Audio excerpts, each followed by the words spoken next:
Bien, entonces la segunda y la tercera de Juan, aunque dice que son católicas, están un poco dirigidas a cosas muy específicas. La segunda está dirigida a la señora elegida, aunque esta es la iglesia. Cuando hablamos de la señora elegida, muy probablemente está hablando de la iglesia.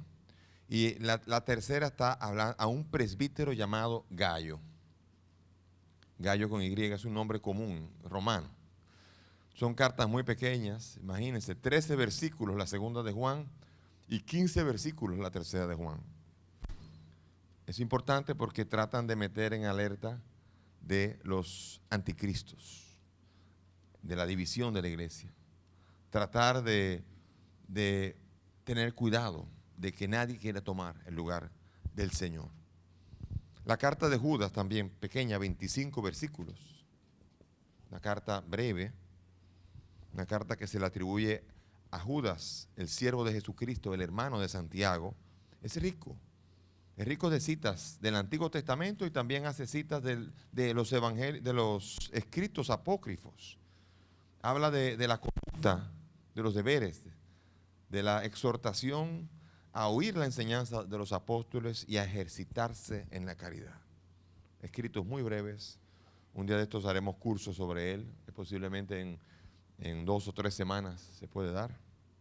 Se puede dar el curso entero en cada uno de estos pequeños escritos. Y Apocalipsis, finalmente, es el escrito precioso, un escrito que puede espantar, un escrito que tiene que ver con la apocalíptica. Uno cuando ve uno se puede quedar sorprendido de decir, ¿y cuántos monstruos hay aquí metidos? Corderos de 7 cabezas, monstruos y de todo tipo de bestias hay ahí. Parece como una especie de Animal Planet, o más bien peor todavía un Star Wars, porque hay 7 cabezas, hay 10 cuernos, y uno dice, ¿y qué quiere decir esto? ¿Y dónde está? ¿Qué está hablando aquí? Y aquí Apocalipsis es un libro que quiero solamente introducirlos en esto. Es un libro escrito en codificación, codificado. Significa que utiliza arquetipos que hay que aprender a decodificar. ¿Por qué?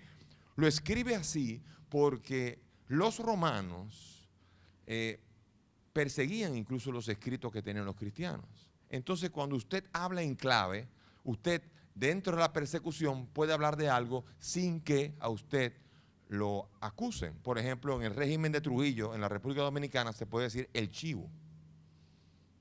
Y el chivo era hablar, y yo no hablé de Trujillo, hablé de un chivo, o chapita, o etcétera. Había términos con los cuales, por estar en persecución, uno se atrevía a usar términos y no dirigirse directamente a Trujillo, porque si hablaba de Trujillo, ahí todo el mundo se volteaba y de ahí mejor diga, hable bien de Trujillo, porque si no, va a haber problemas. Y así ocurre con el libro del Apocalipsis. Es un libro que invita a creer en el Señor, a confiar en el Señor y a decir, el César es la bestia. Y el que es el Señor de la historia es Cristo. Vamos a abrir, por ejemplo, uno de estos, a utilizar un arquetipo para decodificar un texto. Vamos a suponer el capítulo 5. Abran, por favor.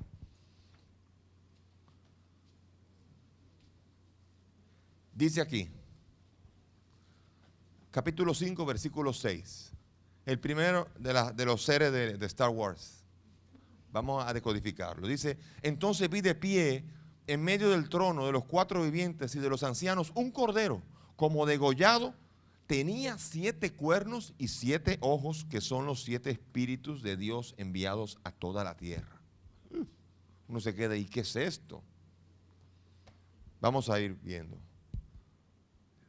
Hay varios códigos aquí. De pie significa, ¿qué significa? Resucitado, vivo. Uno que había sido degollado, o sea, muerto y resucitado. ¿Quién es el Cordero? El Cordero es Cristo. Ese es un arquetipo típico de la Pascua. Después está 7. El número 7 significa plenitud en el mundo judío, en el mundo judeo-cristiano. El cuerno significa el poder. Los animales que tienen más cuernos son los que dentro de la misma especie son los que dominan y los 7 ojos, ojo es espíritu. Voy a hacer una lectura ahora decodificando esto rápidamente. Entonces vi en medio de la iglesia a Cristo, muerto y resucitado con toda la plenitud del poder y toda la plenitud del Espíritu. Eso dice allí. Claro, un romano hace, páseme eso, ¿qué está viendo usted aquí? A ver, 7 cuernos que está con Star Wars aquí, déjese, sí, está bien. Pero cuando leen los cristianos dicen, Cristo. Y vamos a hablar ahora de la bestia. Vamos al capítulo 12. Apareció otra señal, un gran dragón rojo, con 7 cabezas y 10 cuernos, y sobre sus cabezas 7 diademas. Voy a añadir otro arquetipo aquí. El dragón significa siempre la maldad. El rojo significa sanguinario, sangre. Y el número 10 significa no pleno, limitado. Ahora dice, entonces vi al César, el sanguinario César, con la plenitud del poder en la tierra, pero con un poder limitado, lleno de todas las riquezas de la tierra. O sea, con todo lleno de las riquezas de la tierra. Aquí está hablando del dragón de César. Aquí el número, cuando uno vaya al momento donde tenga que codificar el número de la bestia, el número de la bestia va a ser 666. Y el número 666 en hebreo, cuando uno suma las palabras Nerón César, Nerón, uno suma, cada letra es un número en hebreo. Cuando uno lee Nerón César y uno suma, la suma de esto da 666.